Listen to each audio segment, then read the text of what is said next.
Good evening and welcome to the candidate forum for 2 seats on the Golden Valley City Council.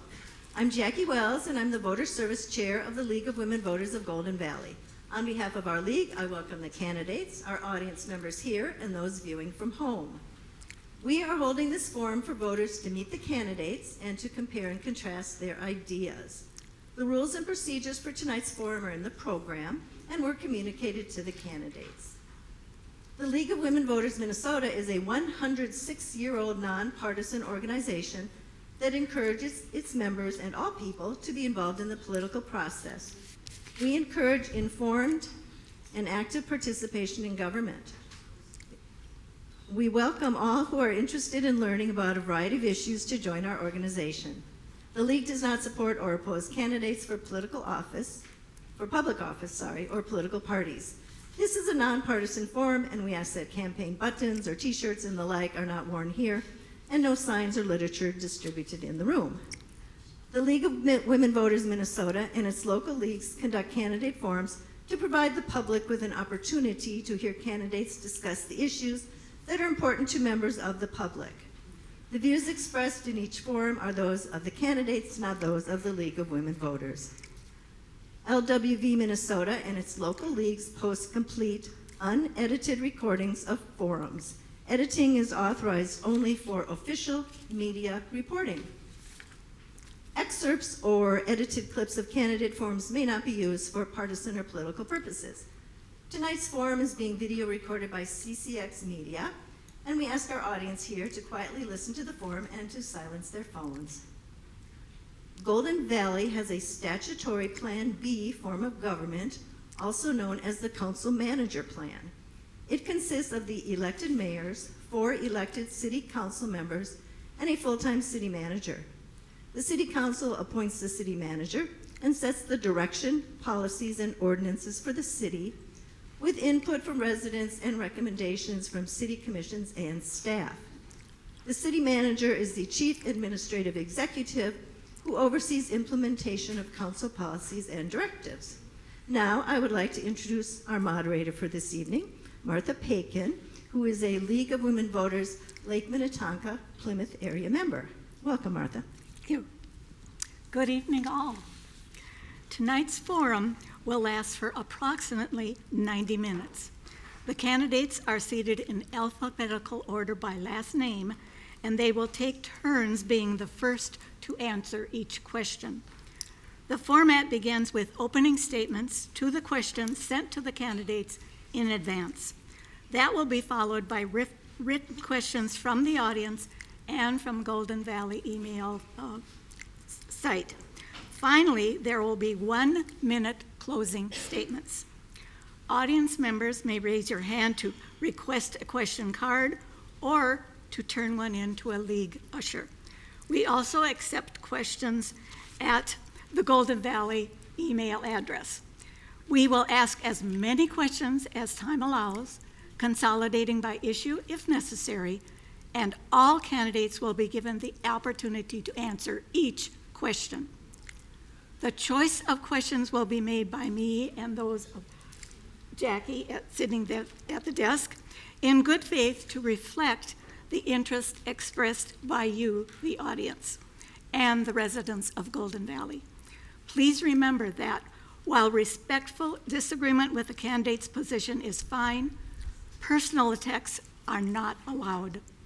A person's public record may be examined, but not their character. If your questions were not answered, please talk with the candidates after the forum. We ask that there be no demonstrations in support or opposition to the candidates or their positions, and that each candidate will be allowed their full time to get their points across. The candidates for the 2 seats on Golden Valley City Council are, in alphabetical order, Aaron Blake, Joni Clausen, Steve Dent, Tracy Fussy, Andy Johnson, Jean Kidd, and Chris Quaish. Please join me in welcoming them.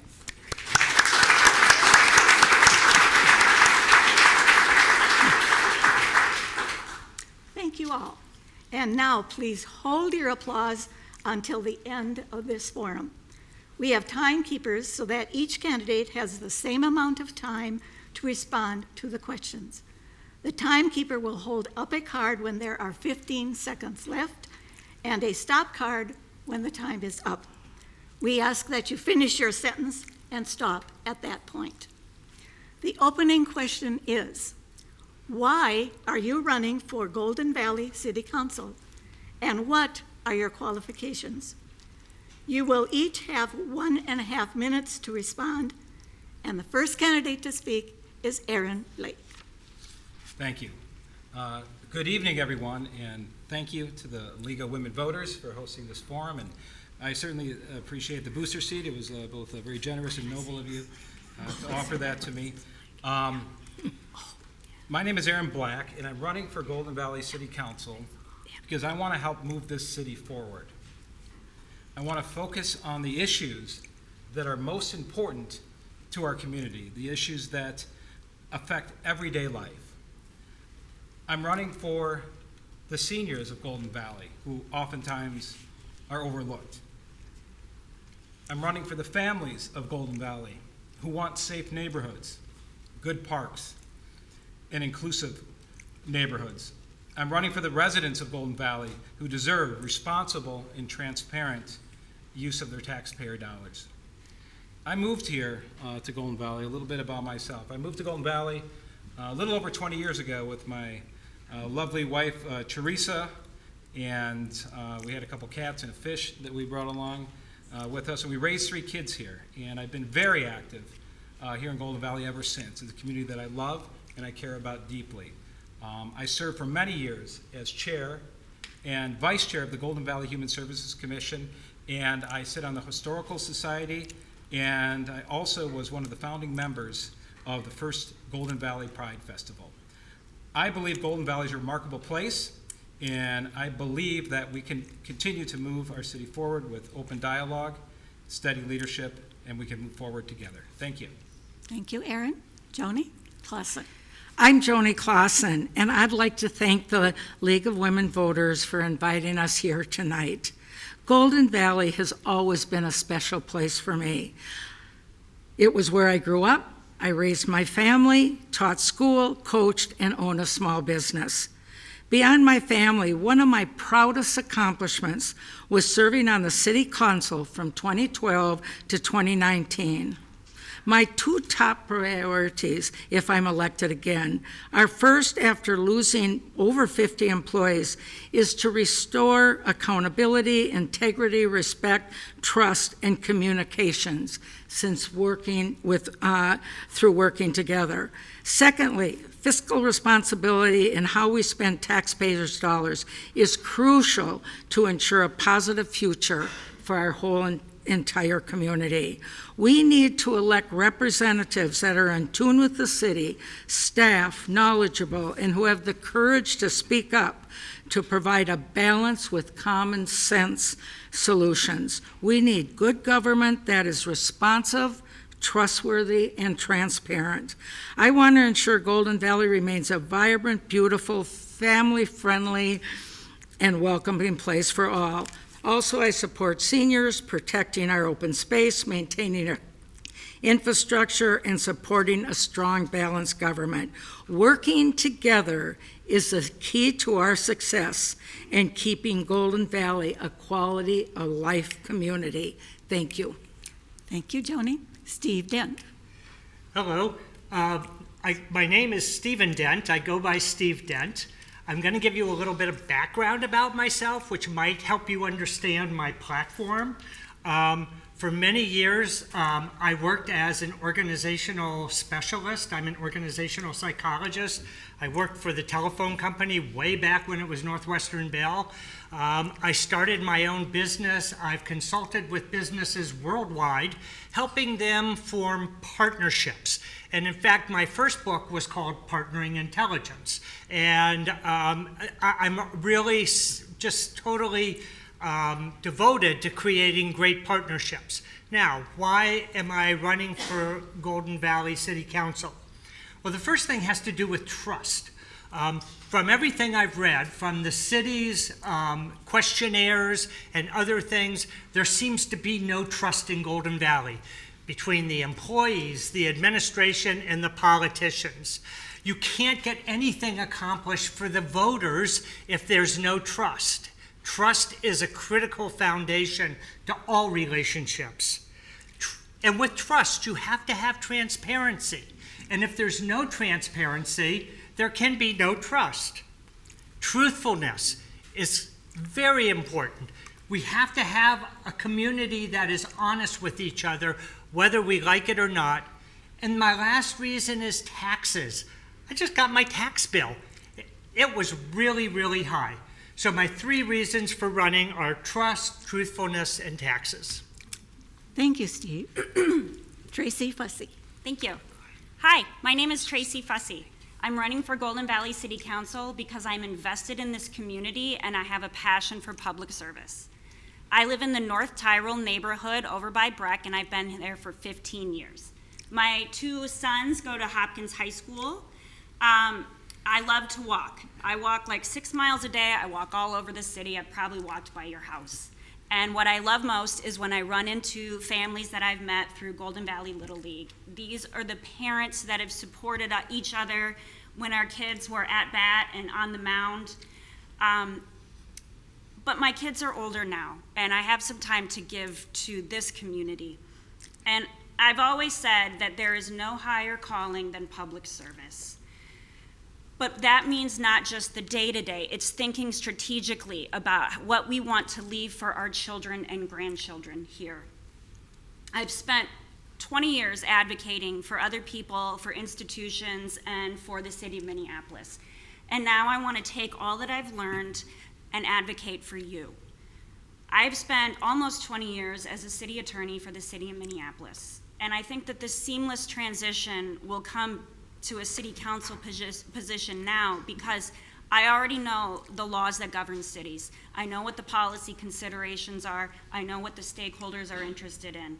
I also know that these policy considerations need to be carefully researched and analyzed with data so that we're thinking not only of what's happening now, but what is happening 10, 20 years down the line. Thank you. Thank you, Tracy.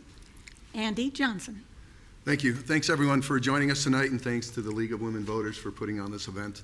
I lived here about 16 years and have been really active in my community for all but 3, my first 3 years here.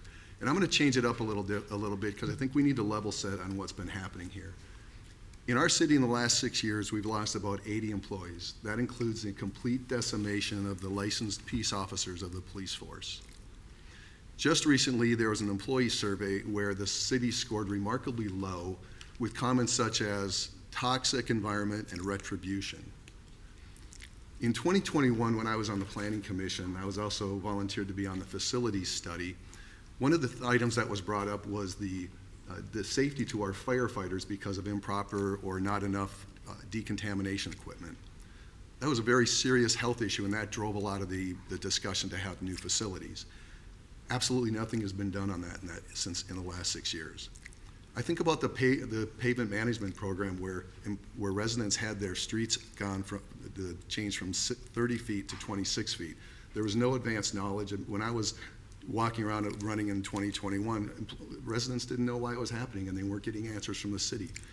As you know, Golden Valley doesn't have a lot of sidewalks, and the roads are at a premium, so it's a pretty dangerous proposition.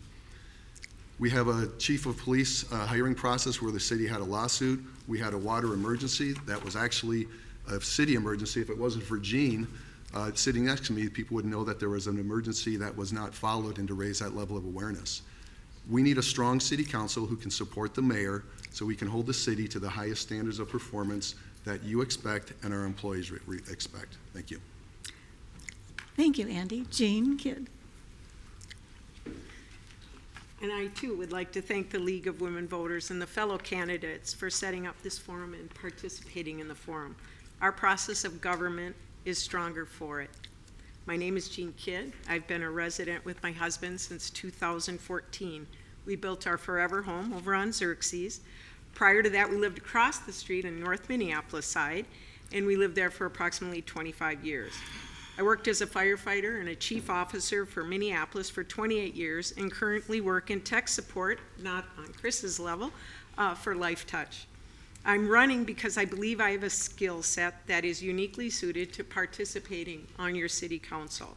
Process and problem solving is an area of focus I have found to be effective and exciting. I see things on the horizon for this city with the number of large-scale projects that would benefit from my familiarity and focus. We find ourselves with uncertainty in the police department that has left the agency in a very fragile state. A recent emergency with our water supply exposed weakness in our response, command, and communication. This leaves me questioning our ability to maintain control over a $190 million project that could rapidly expand without project oversight. My career has allowed me opportunities to work with firefighting, human resources, training, hazardous material, code enforcement and response, and some technical support. My candidacy is not a new vision for the city, but rather an accounting of where we are at and where we want to go, with your voice being the first consideration. Thank you, Jane. Chris White. I apologize, I'm reading tonight. My son was in the ER the last couple days, so I'm trying to catch up on all my prep for this. But hi, my name is Chris Quaich. Some of you may already know me from clickety-clacking around your neighborhoods all summer on my roller skis. My family and I moved here for the winter, surprisingly enough. We found our forever home right by Theodore Worth Park, and my two sons are thriving in our local schools. As long as I can remember, I have been driven by a desire to help others in my community. I'm an Eagle Scout. I coach both youth sports, skiing and basketball, and volunteer regularly with the Loppet. Golden Valley is a welcoming and wonderful place to live. I feel called to run for City Council to help protect our local community. I will ensure that the city continues to provide essential services, clean water, professional first responders, road maintenance, and our incredible neighborhood parks. Professionally, I'm a software engineer who enjoys seeking out challenging problems and working to find efficient solutions. Collaboration is essential to my work, and I understand the importance of working across different technical silos. On the council, I'll be a voice for positive change, ensuring everyone's voice is heard and that we continue to work collaboratively to make our city safer and stronger. As a member of City Council, I'll be a voice for the people. I look forward to working towards a more affordable, accessible, and connected city. Thank you. Thank you, Chris. Now we move to questions from the audience.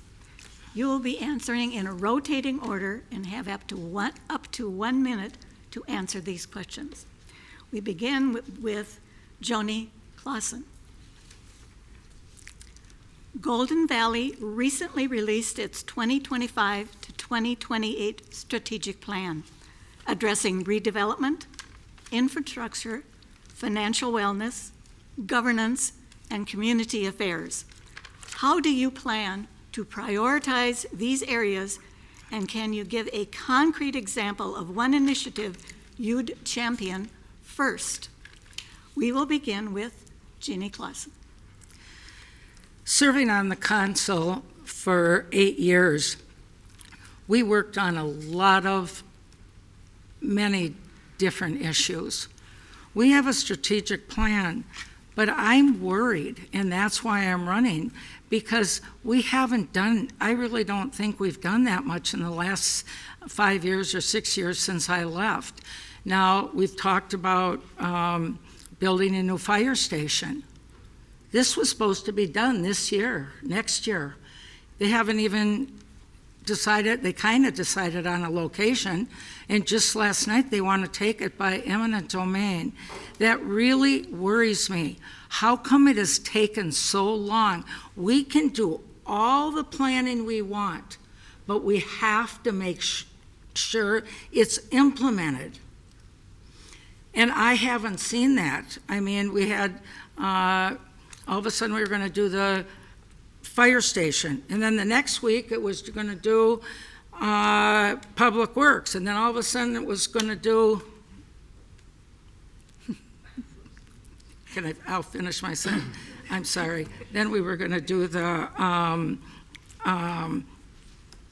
the city hall. Sorry, I lost my track when I saw stop. Thank you, Joni. I'm sorry. Tracy Fussy. Sure. We all are aware that we have aging infrastructure, and that needs to be the first thing that we tackle. The Public Works Center, the fireworks, and a new police station. This together can work in conjunction with creating a vibrant downtown. The downtown that I envision would be smart growth through condos at rates of a variety of different price points, so that we can have young adults and we can have seniors who wish to move into a smaller area to maintain. I'd like to see shops, and I'd like to see restaurants and things that we can gather at as in a community to go to. I want to see bike paths and walking routes that connect the community together, not only to a downtown area, but parks. So these would be the focuses that I would have, and really they're all very interconnected. This can create lower property taxes too, by creating a larger tax base. Thank you, Tracy. Jade Kidd. I've gone to several of the strategic planning meetings for the city and walked away with no information that I knew where we were going, how we were going to get there. And that has been the focus of why I'm sitting here today, is we don't seem to have a plan, a specific plan, where we can identify measurable accomplishments in that plan. I recently reviewed New Hope's website. I don't know if you've gone on it, and they've instituted what's called SMART, and they call it specific, measurable, achievable, realistic, and timely objectives. And that's what they've implemented in their city, to hold their city accountable, their managers, your department heads, to coming up with actual plans, how we're going to get there, measure if we are accomplishing what we're doing. And one of my other large concerns is no one's spoken about the reservoir, and the report on the water tower replacement also mentioned the reservoirs are reaching the end of their life cycle. And I haven't seen any mention of that. Thank you, Jean. Aaron Black. Thank you. So what I would do, I would take a balanced approach, and I would absolutely focus on the core essentials, prioritizing. Infrastructure is very important. The preponderance of our underground infrastructure is over 70 years old. I think that certainly needs to be addressed. Anything around safety, certainly, a concrete example of something we could look to invest in. I think it's pretty obvious. The fire department needs updating with the facilities. I know the Build Back Better plan covers a lot of that, but I would really, with a lot of this, I would take a look at all the money we're spending, and I would focus on the core essentials, and I would go through it, and I would invite people in. I mean, a lot of times people find out after the fact. I would start the process early and have more resident weigh in when we make those types of decisions. Thank you. Thank you, Aaron. Steve Dent. So like a lot of my colleagues, infrastructure is a big issue for me. However, I think there's a lot of wastefulness going on in the planning in the city of Golden Valley. Let me give you an example. I believe that we do need a new fire station. I've been talking for several months, maybe a year, about the toxicity of the diesel fumes within the stations. So something like a fire station, yeah, we need a new fire station. What we don't need is a new city hall. We've got a beautiful city hall that was built by General Mills. It's perfectly fine as a building. There's plenty of space back here to add on to it if we're feeling a little bit cramped. But do we really need, to spend $60 million or whatever on a new city hall? So my whole thing about infrastructure is not that we don't build infrastructure. We need infrastructure. My thing is, let's get the infrastructure that benefits the citizens, not what the administration or the politicians want. Thank you, Steve. Chris Quaich. Thank you. So I think everyone knows, everyone knows, I said I work in software, and there's a mentality people come at it with, which is move fast and break things. It doesn't work in government. Government moves slowly and methodically. As a result, I believe we should be targeting a phased approach, so we both add new spaces to bring in small businesses and local businesses so we can increase our tax basis while we offset infrastructure costs, while starting with the oldest, weakest part of our infrastructure and steadily upgrading as we go through the rest of what we need to get to.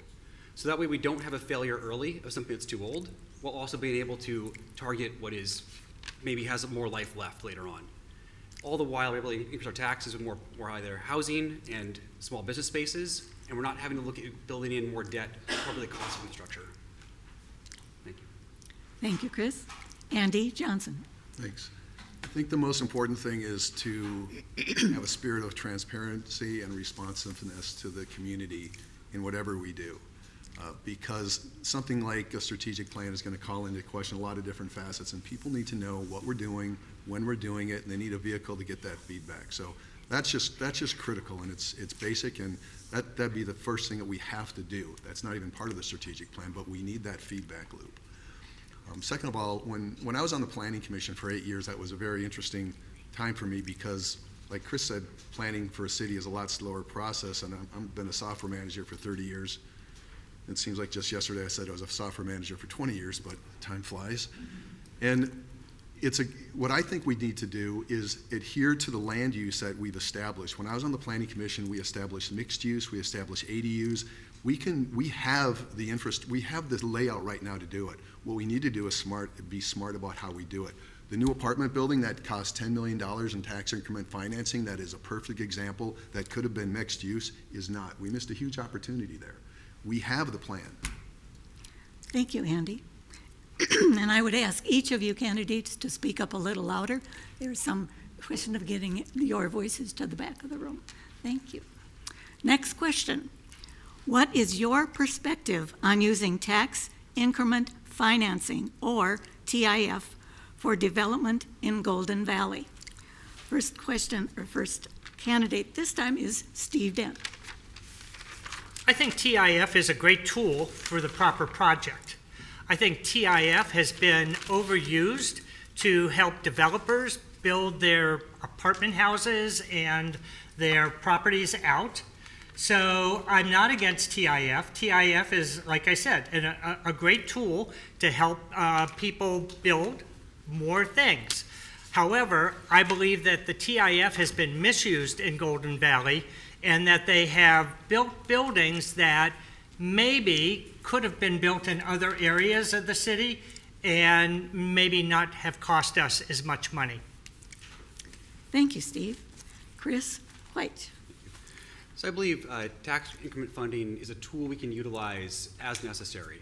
So if we have buildings that are not necessarily going to be developed, but should be or could be for a better usage of space and ultimately increase our tax base through whether we're adding more business room or housing, it's a tool we should utilize in that moment, because a developer not wanting to build is not a reason to not utilize hardscape we already have in our city. It's otherwise just costing environmental resources and overall a drag on the overall economy for the city. So I believe it's a tool we should utilize. We should also carefully analyze when we need to use it and how to best serve the city with those dollars. Thank you. Thank you, Andy. Joni Clausen.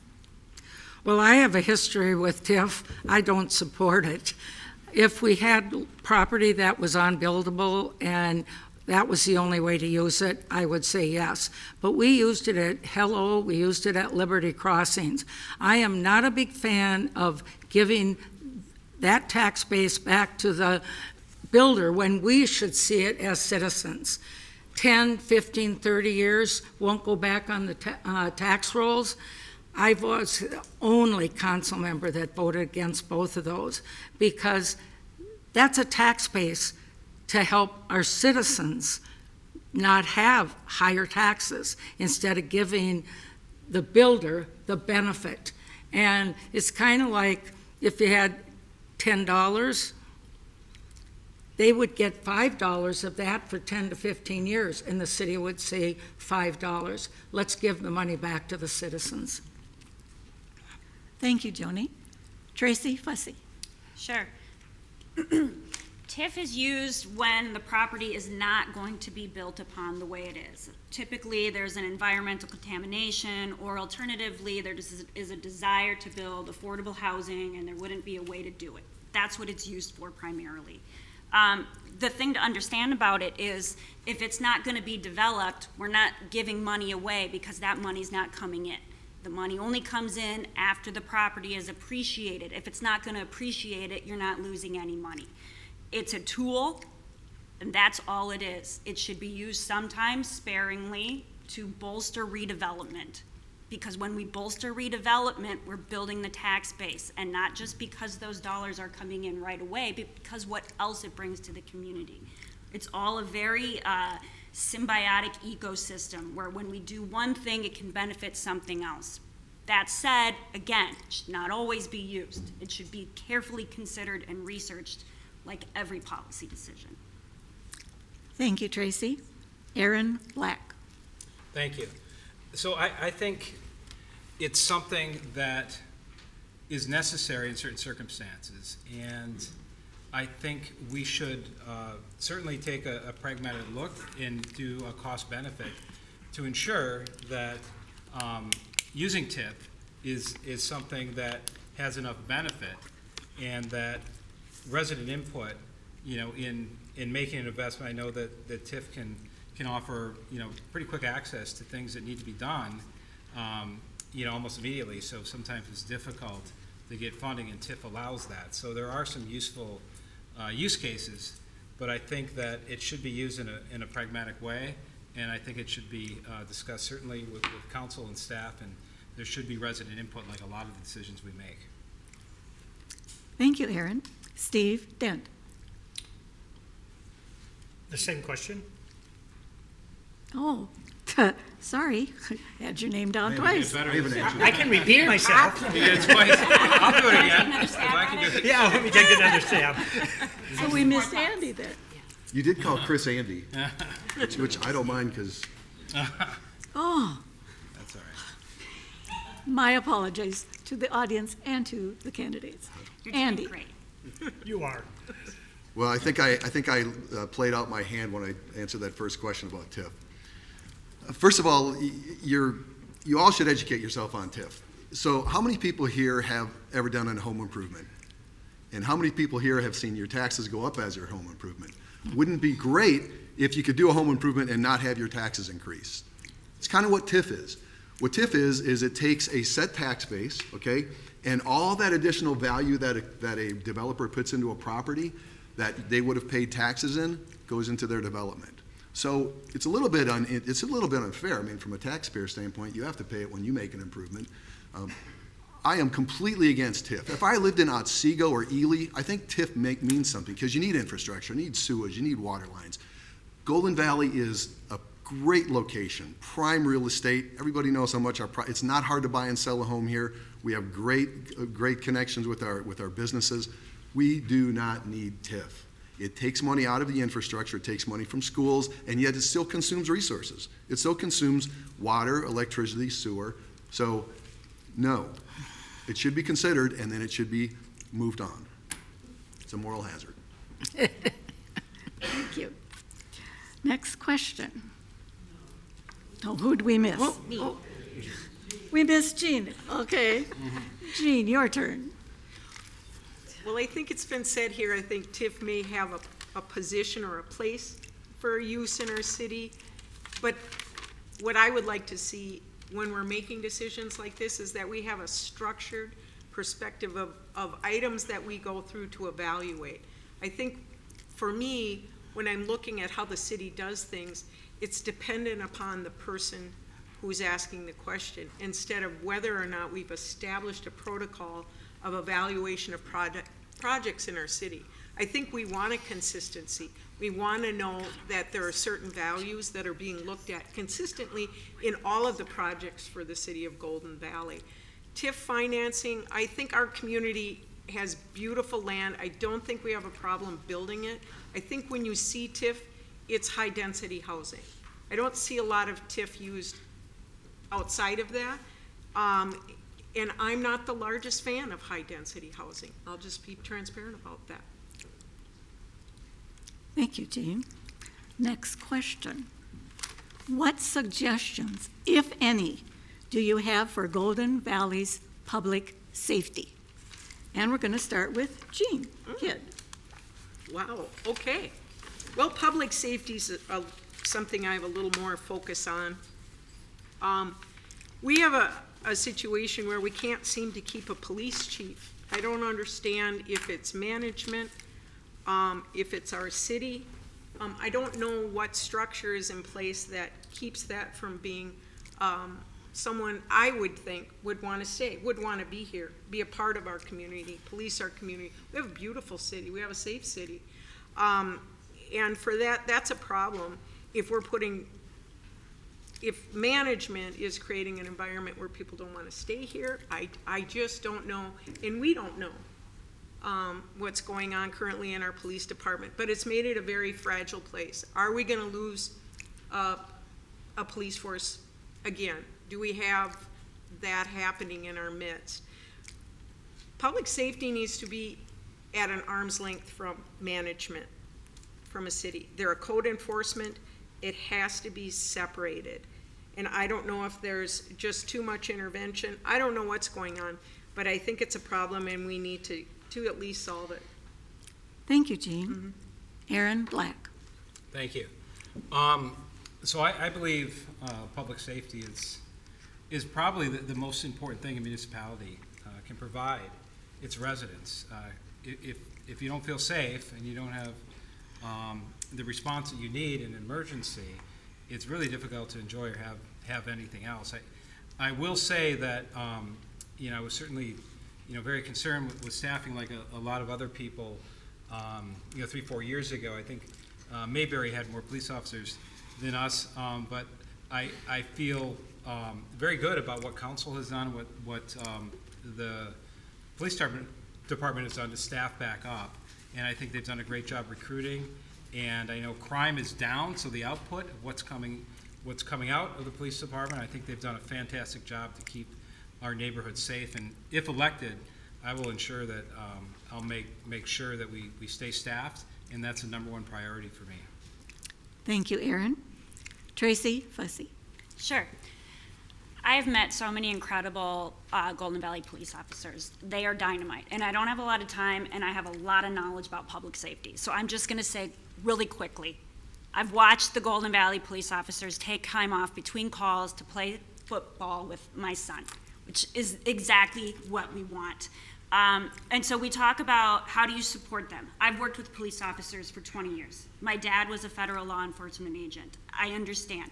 Supporting them means good training, great policies that make clear expectations and high standards. It means mental health and wellness support. They have a critically important job, and they see the worst of the worst, and the worst of the worst includes baby not breathing calls. And then we expect them to go back to another call and handle it. So we as council, we need to show that we support police officers. Supporting police officers includes high expectations and holding them to them, clear standards that they can follow. Also modernize police stations. Thank you, Tracy. Oh, sorry. Steve Dent. Well, like everybody else, I think police are critical to our community, and we live in a very safe community. So let's go back to one of the reasons why I ran. It had to do with truth and trustworthiness. And within an organization, whether it's a police organization or any other organization, trustworthiness comes through transparency and allowing people within that organization to move up within the ranks of that organization. Golden Valley failed. And so we lost all of our police department. And now we're trying to build it back again. And it looks like we're going to be in a quagmire again. I don't know any more than anybody else does about the specifics of the police chief, but I can just picture something happening with our police chief and seeing our police force react to that again in a negative way. Because we have to have truthfulness and trust and transparency if we're going to keep our employees and let them move up in the organization. That's how it works. Thank you, Steve. Chris Leitch. Thank you. I had an opportunity a few days ago to do a ride-along with one of our officers. As it turned out, he's actually one of our recruiting and training officers. And we had a very good conversation overall. I found our officer corps is quite happy patrolling here. Golden Valley is a very safe city. Most of our calls are relatively simple things to go deal with. And we have a very good mix of both sworn officers who carry a gun and community service officers who do not. So we have the ability to respond to multiple types of calls at the same time in the city. And I would prioritize maintaining that balance, because then we have officers who don't have to show up with a gun to someone who's being checked on for whether they're fine, they're sick, they're hurt. We have community service officers who can do that. The other thing I also want to really highlight is we have a very professional and very solid force who are incredibly polite and kind. The one change I would consider making for our police force is a change of reporting structure. One note I have heard is we have 2 assistant chiefs instead of maybe 2 captains, 2 lieutenants. And that was a request that the police might want to consider having a change for easier reporting sake. Thank you. Thank you, Chris. Andy Johnson. When I was in the Navy, there was a new leadership tactic they called total quality leadership. And Steve helped me. I think the guy's name was Ed Deming. Deming believed that when there was a problem in an organization, it wasn't 95% of the time it was not the people, it was the structure. Here's what I think we have structural problems with. First and foremost, we have chiefs that do not manage their departments. They are reporting into the management of the city who are not trained law enforcement, they're not trained public safety. It's a level of bureaucracy. We have a lot of accountability and oversight in every law enforcement division in the state. But we have taken that away in Golden Valley, and we have removed them to have their ability to run their department. So that's the first thing. That's a structural problem we need to fix. Second of all, I think we need to look at the Peace Commission. I think things need to be additive. And so like Chris said, software is a fast business, but nobody builds software and they just throw everything away. They build on it. So when you have an opportunity to have a mental health professional, bring them on. Okay, that's good. That's good. Let's build. Let's add. So my take on it is we need to have a better reporting structure. We need to review the structure of the Peace Commission so it's equal and fair for the police and the residents. Thank you, Andy. Joni Clausen. Well, this has been a big issue for me. We watched our city lose 24 officers. We had 4 left.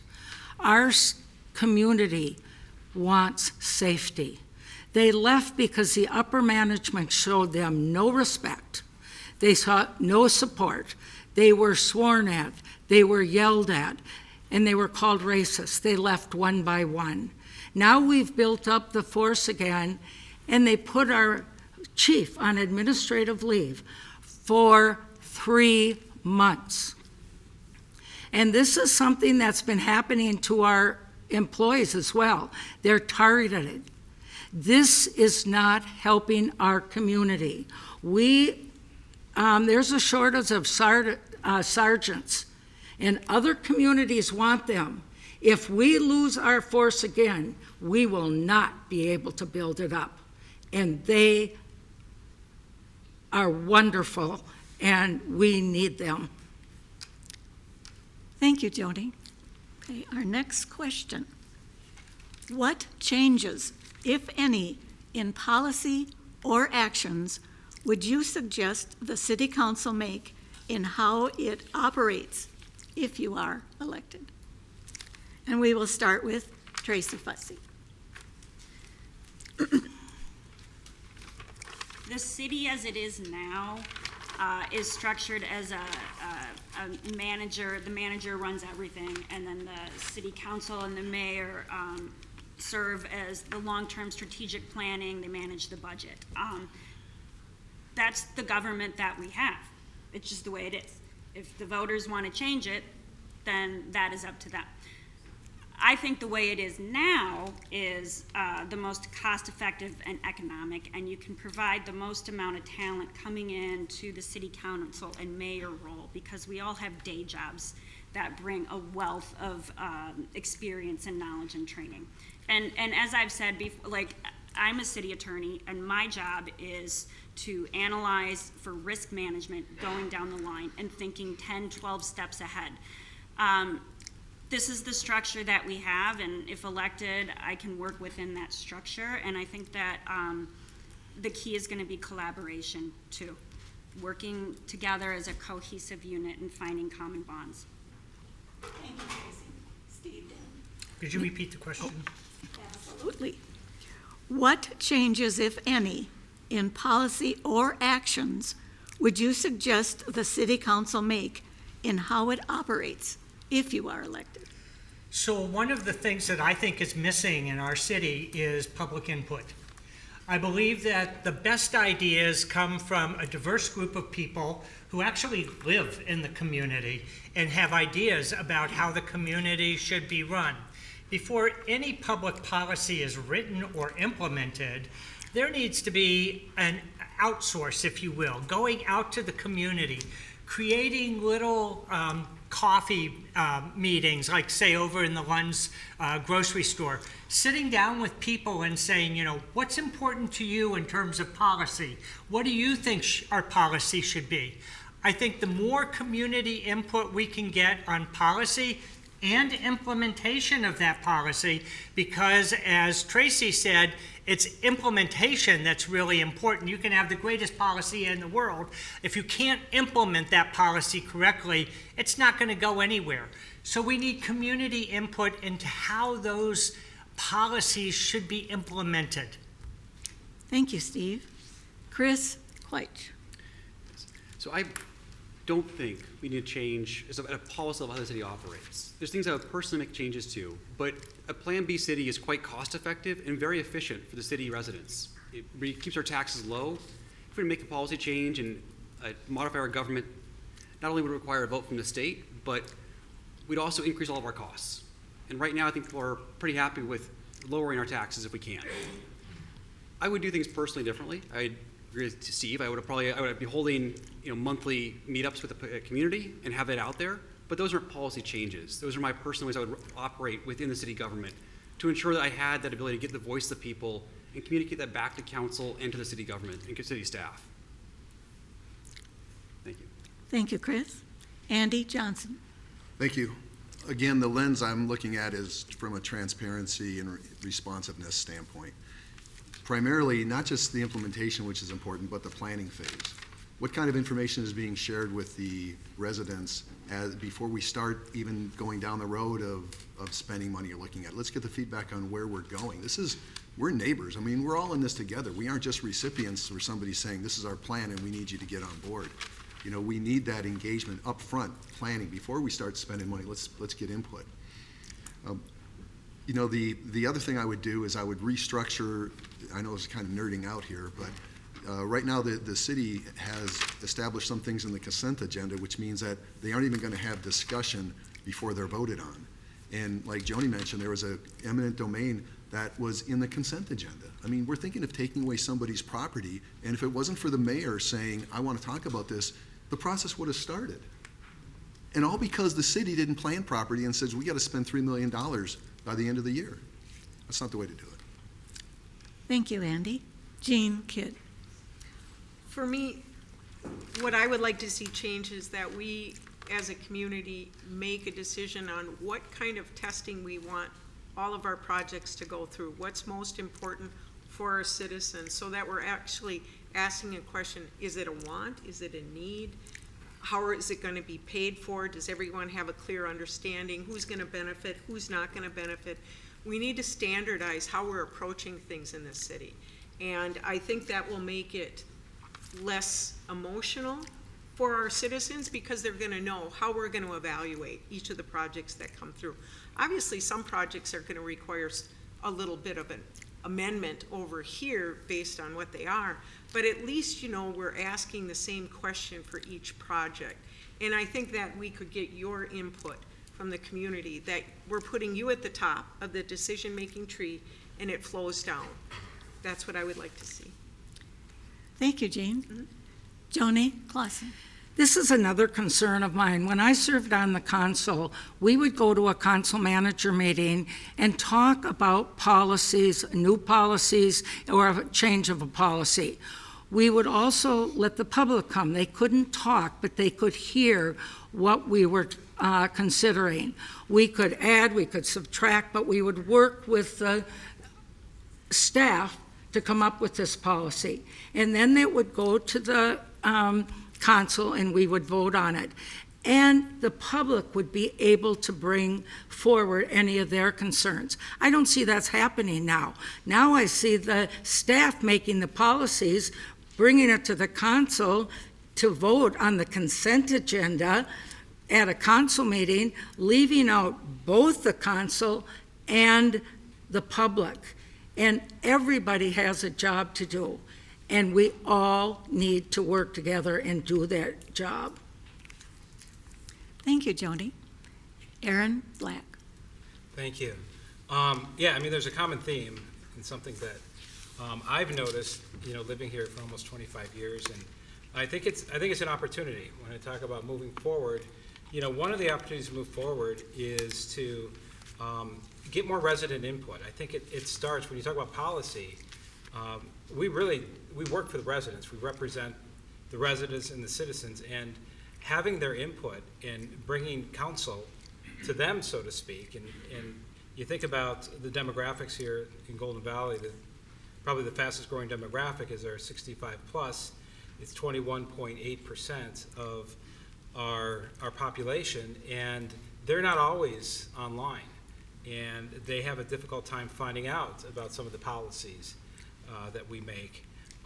And I think they should have input, and I think they should have input on the boards and commissions that we have. I think that we can be much more inclusive in who we choose and select, and getting the word out more about our commissions and boards to more people that haven't had a voice before. So that's what I would do, absolutely. So.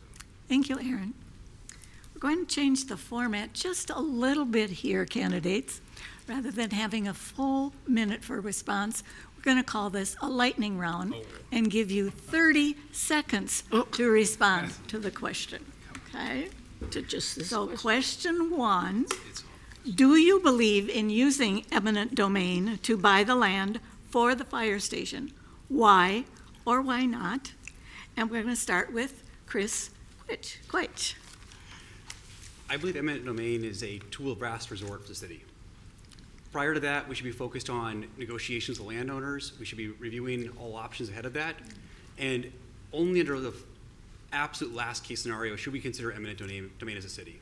I've seen it utilized previously as a kid growing up. It is a tool which otherwise we really don't want to utilize, but we absolutely have to. Thank you, Chris. Andy Johnson. It's like watching a Vikings game at the last 2 seconds when really the whole game was probably the wrong strategy.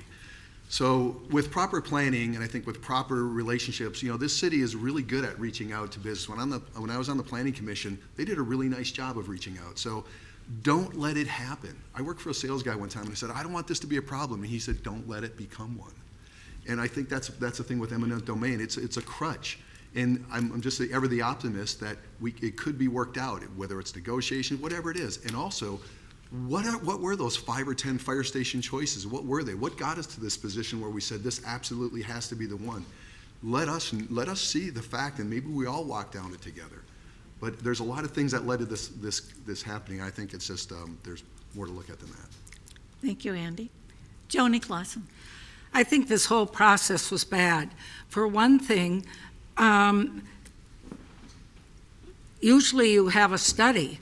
What about the pollution? It's a gas station. How much is that going to cost? What about, that's a small property. Where are they going to put a whole fire station? What about the road behind? Are they going to take that road out? Is there only going to be one entry into Byerly's? Do they have a traffic study? They didn't say anything about that. So how does they move forward with this? Thank you, Joni. Jean Kidd. My answer to eminent domain is no. I realize it is a tool. I thought bad planning got us put into a position where they reacted quickly because they had to make that decision before the end of the year. If you were here last night and watched a family that felt that we had come after them and taken his whole life away from him, 50 years as a citizen, it was very, very difficult to watch. And I don't know if we served him well if we really exhausted everything before this happened. Thank you, Jean. Aaron Black. Thank you. I think eminent domain is tool that should be used sparingly and only in extreme circumstances where there's no other option. And what I really get concerned about is when it comes to people's homes. People that have lived in a place for a long time and it's their life, and they have to lose their home. They're faced, with having to leave a place that they've lived their whole life. And I think it goes back to transparency and planning and getting people involved in the process when these decisions are made. And yeah, I believe it should be, used sparingly as a last resort. So, thank you. Thank you. Steve Dent. So I'm absolutely against putting the fire station in that location. I drive by it every day. I live over in that neighborhood. If you look at that property, it's on a hill. It's small. It's not a large property. As Joni said, these gas stations always have pollution. Their tanks leak. There's no way for them to easily get in and out unless they really do some major changing along Duluth Street. I just think it's a bad decision. I feel it was rushed, and I think it would be a huge mistake if the city continues to move down that direction. Thank you, Steve. Tracy Fussy. When I started my introduction, I talked about making these strategic decisions, thinking about what we're leaving our kids and our grandkids. This should have been planned for 20, 30 years ago, so we had the money to go for it when we needed to. 9 years waiting for Heroes to have a fire station is too much. But in this situation, when it became time that we had to make a decision and we were going to lose $3 million and we had spent 9 years trying to figure it out, then yeah, we needed to do it. That's a tough decision.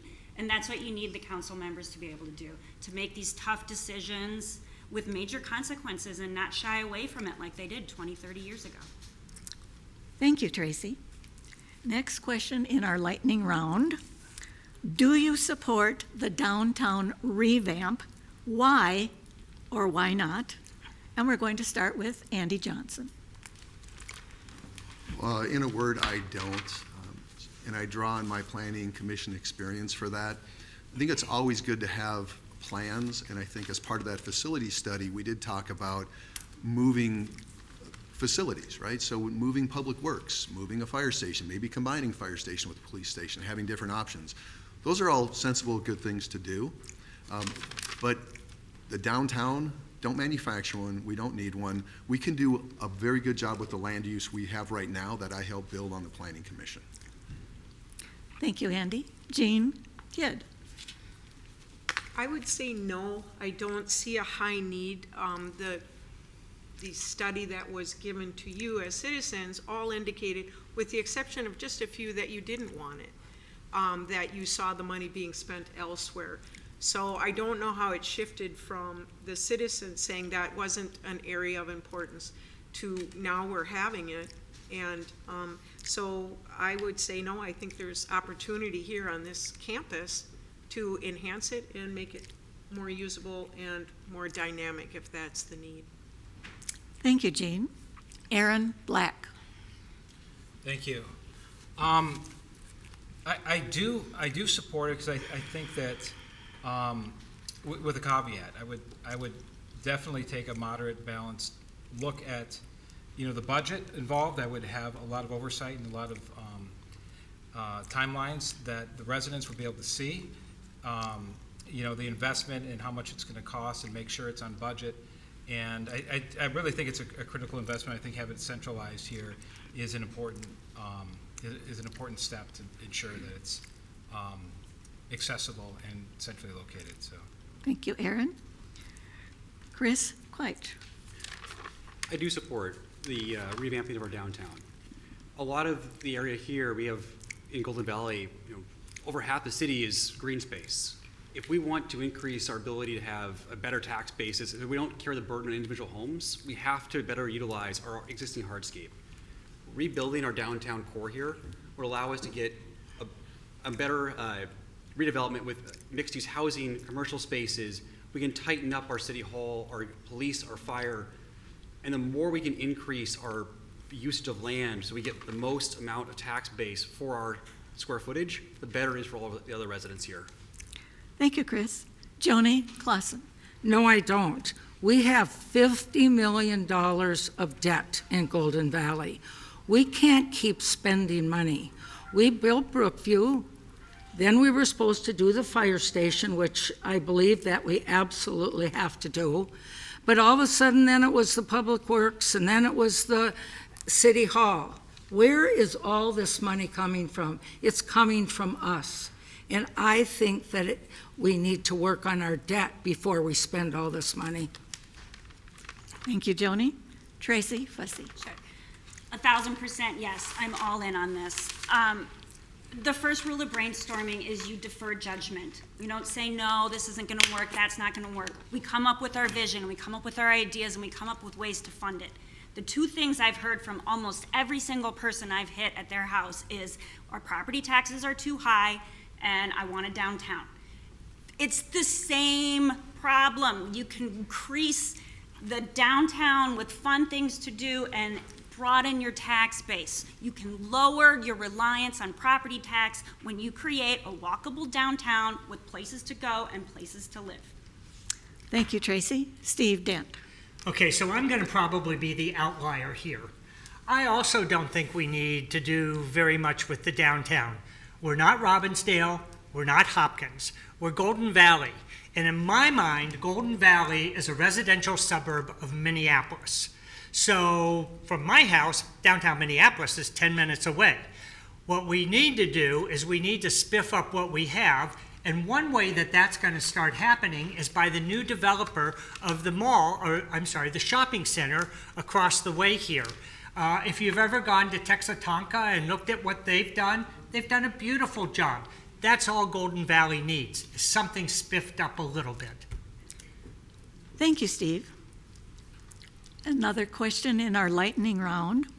What is one thing you'd like to change in Golden Valley? And we will start this question with Joni Clausen. What I'd really like to change is to restore accountability, integrity, respect, trust, and communication by working together. We have lost over 50 employees because, well, from the employee survey, it was devastating, and they're gone. We need the continuity of having employees stay so that we can progress as a city. Thank you, Joni. Tracy Fussy. Sure. We aren't Hopkins, but we could have some of those amenities that they have. And I think that what I would change is I would keep pushing for the downtown development, talking about condos up top, talking about shops, restaurants, bars, walkability, places for our grandchildren to go to, places for our teenagers to go to, places for us to go to, so we don't have to drive out of this incredible city and take our tax dollars with us to other cities. Thank you, Tracy. Aaron Black. Well, thank you. The one thing that I think could improve, that would probably change, it all, I believe, starts with the way that we communicate with the residents. I think we're doing a better job now, the current council, but I think there's a lot of opportunity particularly when it comes to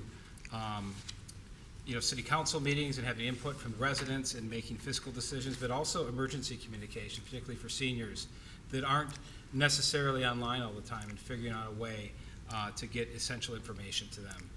I think it's important. So I would say communication, there's a lot of opportunity to change in that. So. Thank you, Aaron. Steve Dent.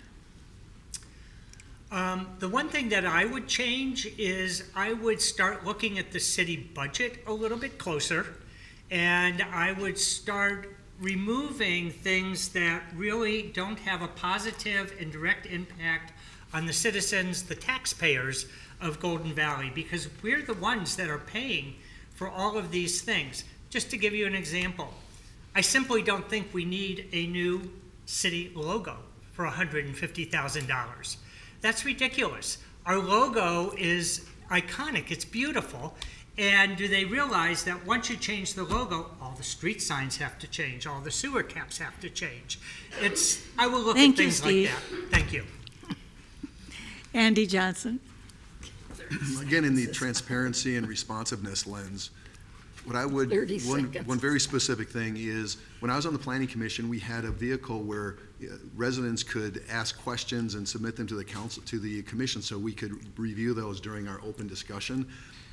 That's a great way to get people involved, and I think if we had that kind of a capability, then you could have more action. People would have a tool to get into the city, they'd have a vehicle, other people could see what people are talking about. I think that's a great place to start. We did it on the planning commission. I don't know why it wasn't rolled out more, but it's a great vehicle. Thank you, Andy.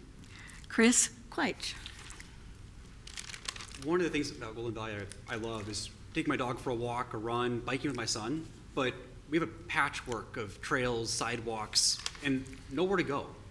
So I really want to try to add, connect the city together better. So you actually, if you're out for a run, a walk with your dog, your kids, you have you can go all through the city, and you have places to go.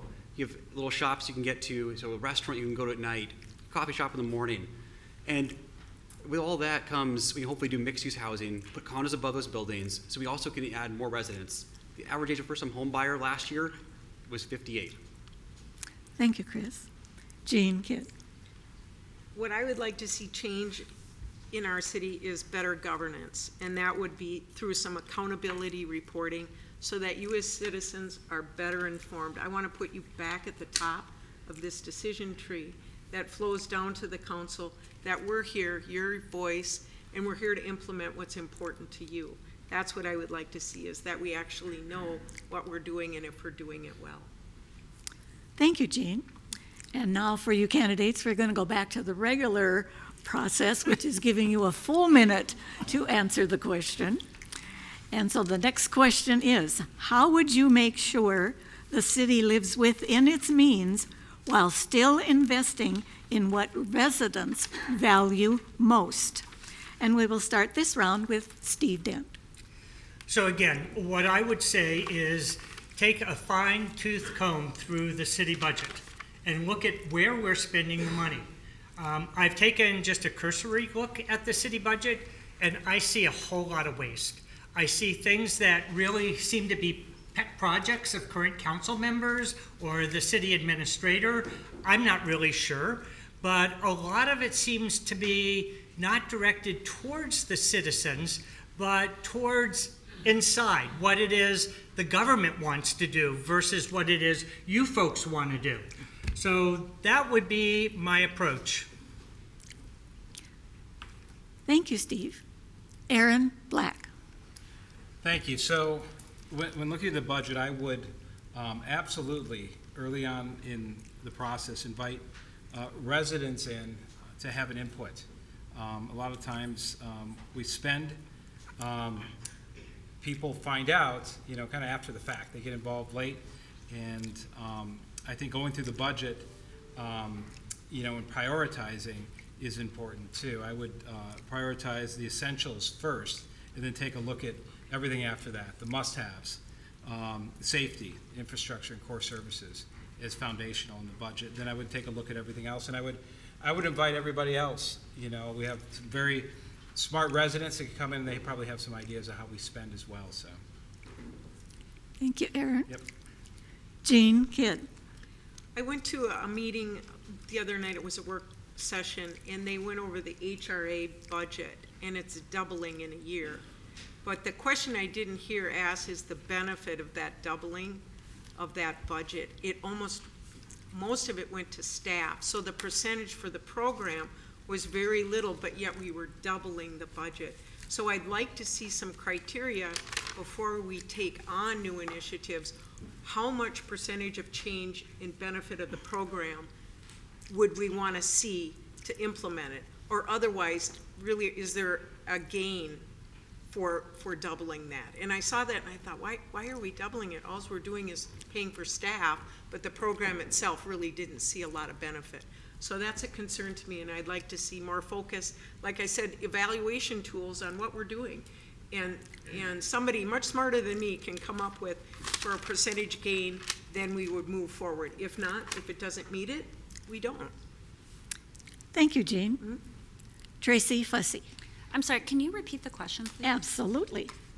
How would you make sure the city lives within its means while still investing in what residents value most? Yeah. We got to take a critical eye looking at everything we're spending in the budget. Everyone says, and I agree 100%, the property taxes are way too high. Why are they too high? It's because we have a small population, and there are basic needs that the city has, the infrastructure. So we need to think about what can we do to increase the tax base. Property taxes is math. It's budget. If you add things to the budget, the taxes, and if that's your only property taxes is your primary tax base, then they're going to go up if you take things out. But public safety is, I want to say like 32% of the budget, and I don't think anybody wants to cut that, right? So where are we going to look to cut things? And that's where the fine-tooth comb comes in. But I think more importantly, let's do what we can do to increase the tax base and not be afraid to have vision for what we're going to do going forward. To create not only fun things to do now, but thinking strategically about how we're going to increase our tax base so that we don't run into the same situation we run into now with our infrastructure all coming due at the same time. Thank you, Tracy. Chris Quaich.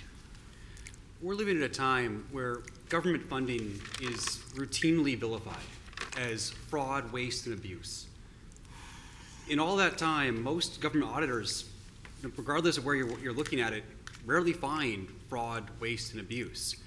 What we do find are projects we started funding a long time ago when they've managed a budget, but no one anticipated inflation we've seen the last 5 years.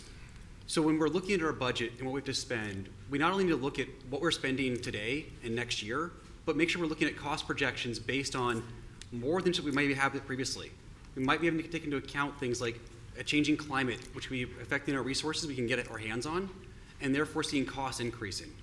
So when we think about our budget and how we're funding things, we make sure we are both funding the bare necessities, but also make sure we are accounting for the future and what might change when we can't predict that initially. Thank you, Chris. Andy Johnson. There's a great quote that I wish I would have thought of it, but it said, in public policy, what people confuse the most is intention versus results. And do we really know what the citizens value most? And have we translated that into an actual cost or an actual thing or budget line? I don't know if we've really done that. I don't know if, as residents, you know how much we spend on tax increments financing or how much we lose in tax base every year for the last 50 years for the state's fiscal disparity law. If we had that kind of transparency and openness, people might have a different feel about spending money. You know, when every one of us takes on debt, we take on debt within what we have budgeted in our lives. We don't just have this ability to just generate income like a government does. So this city's taken on a lot of debt with kind of the understanding that we'd live within our means. And like Aaron says, we haven't really prioritized these things. And we haven't educated you and told you how much money is leaving the city on an annual basis that could be invested in our city and our city programs. Thank you, Andy. Joni Clausen. I think a lot of this should be done at the council manager meeting, going over the budget, having the whole council there, going line by line, or else worked under a couple city manager, maybe having a booklet and you can bring up what you want to talk about. But going line by line, the council can ask questions, they can challenge things, they can add things, but the citizens are able to come to the council manager meeting and they can listen. They can't talk, but they can listen to what's happening. After, they can call with, concerns, or maybe they have something to add, but they need to be a part of the process. They need to be able to come if they want. But this could be happening at the council manager meeting with the council, the staff, and our community together. Thank you, Joni. And this will be our last question before closing statements. What do you propose to make the city government more transparent and improve communication with its residents? And we will start this series with Tracy Fussy. Sure. All of the decisions that we make, we should feel free and comfortable to explain to everybody why we did what we did. I manage the litigation department at the city of Minneapolis, and people want to understand as much information as they can. And when they don't know that information, then that's when they start making up rumors in their head and filling it in with things that don't exist, right? So everything that we're legally allowed to explain and tell you, we should be doing that. And we should all be freely communicating, and we should be very available to you when you want to communicate. My understanding is that all of these council meetings are public, unless it's a closed council for very specific legal reasons. And people should come to those. There's a lot of social media that people will post things that are happening there too. So I don't think that there's any reason that we need to be hiding anything that we're allowed to tell you, and we should be doing that. We should be open and available. Thank you, Tracy. Joni Clausen. Could you just repeat the question, please? Absolutely. What do you propose to make the city government more transparent and improve communication with its residents? Well, for one thing, communication is everything. And I believe that they have to tell us what's going on. I feel it's so micromanaged right now, we're not being told what is happening. The council, when you have maybe a lawsuit or something, we used to get together at an executive meeting where everybody on the council would hear what's going on.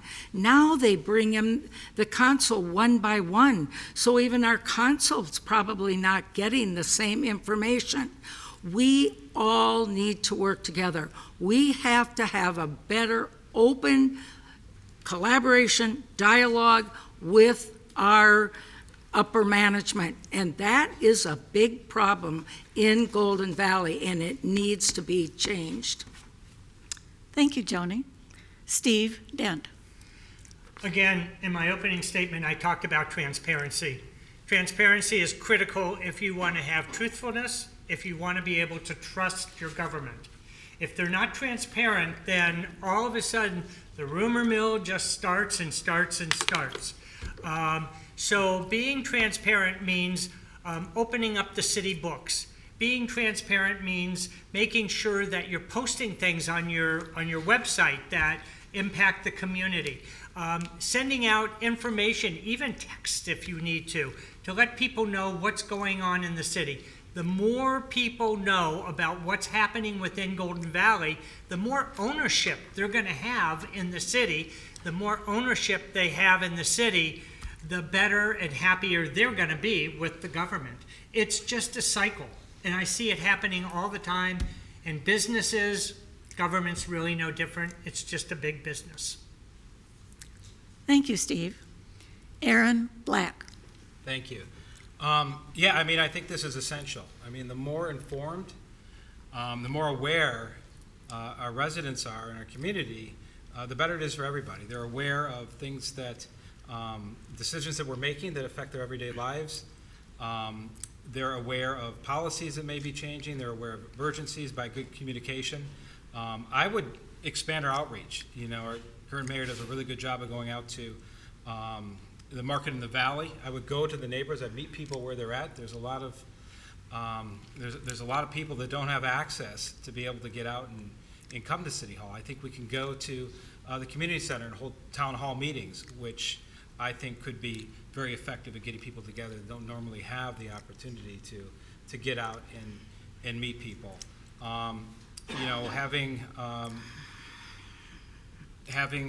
presence at the festival, which I think we do a good job of, and just being present and building trust through this communication, I think can go a long way, and I think it will help inform our residents a lot better if we're able to do that.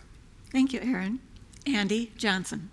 Well, I'm not going to be shy. I mean, the best thing you can do is vote for me for the council. But it comes with will, and transparency is a word that everyone's talked about here. I totally agree with it. My responses are up on 411.org about this. The city is the hub. The city has the resources. So many great ideas out there, but it's really hard because it's like a hub and spoke where person A asks a question, they get an answer, and person B doesn't even know that question is asked. So there's got to be a way that the city can do this. I don't have an answer. I don't have a magic box, even though I'm in software and that's what we tell everybody. But I believe if there's a will, we can find a way to engage people where they're at. Whether it's whatever the vehicle is, we can do that. We have a lot of smart people. We just have to have the will to engage people, to listen to them, to include their decisions. And even if we don't agree, we tell them. We tell them that, look, this is the way we're going. We're all grown-ups. We've all experienced this stuff. The most important thing is to be heard and that we hear everybody and we have a reason and a rationale for going forward. So if that's the will that we have, then we can get that kind of feedback loop that makes us a better city. Thank you, Andy. Jean Kidd. Transparency is what I'm running on. For me, it's setting up, once again, taking an inventory where our current projects are in the city, where we're going, what we see coming forward, what that means for you, and then setting up an information area where you can actually go in. Our budget, I don't know if you've looked at it, it's very challenging to decipher what $25,000 in subscriptions actually is paying for. So for me, creating that trust comes from giving you information and the tools for you to be able to cross-reference what project that might be referring to, when it ends, who the contracts are with, and you can set that up so that you can be better informed, so that you can come and be a part of the process. But right now it is really difficult to figure out where we're at, and I would like to set that up so that we can bring you in on those discussions. I would like that. Thank you, Jean. And Chris Quaich. So transparency is something that we all find over time. And I would say that the best place the government has to show you what's happening or give you updates or anything else is really through our website. And much of you have ever tried to pay your utility bills through our website right now, but it's almost impossible because the site is just very old and it's hard to find much of any information. A lot of what we're discussing tonight is actually available through agendas, past recordings of council meetings, but you have to really know how to find that. So the first thing I really want to do is bring our website from the 1990s into the modern 2000s. Make it so you can actually find things and move around. Make it so it's accessible, so those who are hard of hearing, hard of seeing, can't have difficulty seeing, all have these tools that are built into our native phones and browsers to find that information quickly and reformat the website so you can easily use it. These are all changes I'd like to make, as well as having an email newsletter from the city that you can subscribe to, and have an email form to ask questions of the city, with the staff funded to respond to those requests. Thank you, Chris. And now it's time for closing statements. Each of you as a candidate will have up to 1 minute to conclude. And we're going to begin this round with Chris Quaich. I'm start by saying thank you to League of Women Voters for hosting the forum, the moderator, everyone in the audience, and those watching from home for your civic engagement. This is one of the things that I love and respect about Golden Valley. It's a very well-attended meeting here. I'm running for city council because I feel called to stand up and help protect our local community. I promise to be a progressive voice to ensure that everyone's perspective is heard and work to strengthen our city so that it can continue to be a wonderful home for future generations. I ask for your support. Together, let's make Golden Valley more affordable, accessible, and connected. Thank you. Thank you, Chris. Jean Kidd. Again, thank you to all who came tonight, the candidates, the league. And I'm here to put the community and your priorities at the top of the decision-making tree. I've said that before. Your concerns, your values drive the council to consider initiatives and projects from the perspective of our community members. Proper planning allows consideration of options before a deadline forces one. This body exists to provide you, the constituents, a voice. Transparency creates accessibility to information. Informed members keep the decisions made by this body reflecting the values and priorities of the people who choose the city of Golden Valley as their home. Trust and accountability create a partnership between the council and the community. We need each other to create the city that embraces and supports us all. Thank you. Thank you, Jean. Andy Johnson. I'd like to thank you all again for your time and patience as you listen to us, and it was great listening to the candidates as well. there's a lot of aspirations that we all have and a lot of goals. And through all of the discussions, the one thing that I just think about is, what is the structure that is really going to lead us forward? And what we need is a strong city council that can support the mayor as she holds the city management to the highest standards for the employees and for you. So all the other things we've talked about are important, but that leadership structure, that strong city council to direct the city, to make sure we're being responsive, to make sure we're being transparent, that's really what the core of all this is. And that's why I ask your vote on me for honor by November 4th to make that happen. Thank you. Thank you, Andy. Tracy Fussy. Sure. My campaign is centered on connection, smart growth to increase our tax base. Smart growth created through strategic decisions looking forward, but still keeping the character of our existing city. And we can do that through mixed-use development along Highway 55, Golden Valley Road. I'm concerned about safe streets for our kids and for the walkers, too.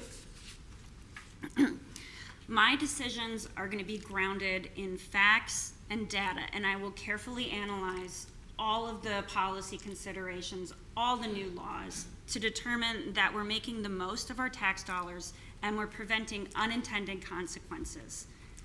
But we cannot be afraid to invest in our future. Now is the time. We are at a precipice, and we can decide to move forward and create a stronger, more resilient city, or we cannot. And I ask you to join me and vote for me. And if you want to learn more about me, I'm at fussy4goldenvalley.com. Thank you, and thank you to the League. Thank you, Tracy. Steve Dent. I want to thank the League and my colleagues here. Maybe not a surprise announcement, but as of tonight, I am not running to be on the City Council. I established this to run to get my voice out on the city, to let people know what a lot of people are thinking about. And I've been very pleased to hear that the new council members probably are saying a lot of the same things that I'm saying.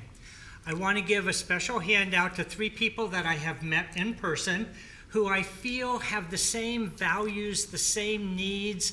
We met at my house. We talked for an hour or more. Jean Kidd, this woman knows all about public emergencies, fire departments, police departments. Joni Clausen, there's nobody better that knows how a Plan B city should operate and the roles of people in Plan B cities. And finally, Aaron Black. This man cares about the citizens of Golden Valley. I'm like, whoa, that's just something. The care, the love that he has. He really is, we really have 3 great candidates. I encourage you to take a closer look. Joni Clausen. Thank you. Again, I'd like to thank the League for this forum tonight. I am committed to working with our wonderful mayor to lead with integrity, providing balance and common sense solution, and to keep our city strong, united, and making sure everyone succeeds. I want to earn your trust tonight because I have the courage to stand up for the truth. We are all in this together, and we all love Golden Valley. It would be a great honor to serve the citizens of this community once again. Please feel free to call, email me, or visit my website. Communication is the forefront of moving forward. Thank you so much for coming tonight, and don't forget to vote. Joni Clausen for Golden Valley City Council. Thank you. Thank you, Joni. Aaron Black. All right, thank you. And thank you to the League of Women Voters for hosting this forum and allowing this important conversation about our city's future. I'm running for City Council in Golden Valley because I love this community. I've built a life here, and it's given so much to me and my family. and I want to give back. It's my turn to try and give back, and I believe I'm ready to do that. I have an incredible amount of experience in the city, helping those that are less fortunate, volunteering quite a bit. In my professional life, I'm vice president of sales, and I'm also a small business owner, so I absolutely know how important it is to balance a budget. And maybe most importantly, I really care about this city a lot and the people. And my focus would be clear if I had the opportunity. I would promise to keep the neighborhoods safe, continue to keep them safe. I would better support our seniors, who oftentimes are overlooked in our community. I absolutely would invest in parks and green spaces, and I would make balanced, transparent decisions with our taxpayer dollars. I believe our best days are ahead, and I believe we can do this together. And Thank you, I really Aaron. hope for your support on November 4th. And you can go to voteaaronblack.com. Aaron Black, he has your back. There you go. Thank you, Aaron. Please join me in thanking the candidates for Golden Valley City Council for attending the forum and answering your questions. Now we will hear from Golden Valley Voter Service Chair Jackie Wells with our closing statements. Thank you, Martha. On behalf of the League of Women Voters of Golden Valley, I thank the candidates for Golden Valley City Council for answering your questions tonight. We received way more questions than we had time for, so we suggest you contact the candidates directly for answers to your questions. A special thank you to Martha Pakin of the League of Women Voters, Lake Minnetonka, Plymouth area for moderating. We hope our forum has helped the audience here and at home to make an informed decision. Many thanks to CCX Media Northwest Community Television for recording our forum. We are also grateful to the City of Golden Valley for allowing us the use of the council chamber and to our league members for volunteering to help us conduct the forum. The forum recording will be posted at ccxmedia.org, our league Facebook page, and at lwvmn.org starting either tomorrow or the next day. Beginning on September 19th, you can also find more info on the candidates at a National League of Women Voters website, which is vote411.org. You simply input your address on the home page, and then all the races that will be on your ballot will show up, and you can read candidates' responses to several questions and find out ways to contact the candidates for your questions. For those Golden Valley residents living in the Hopkins School District, there's also an election for school board. Unfortunately, there was a League of Women Voters forum for those candidates tonight, but you will find the recording for that forum also on the places that I just mentioned. Early voting begins this Friday, September 19, here at City Hall during regular business hours. You can also request an absentee ballot online, have it mailed to you, or you can come in right here at City Hall. The election is on November 4th. Thank you and have a lovely evening. And thank you, candidates.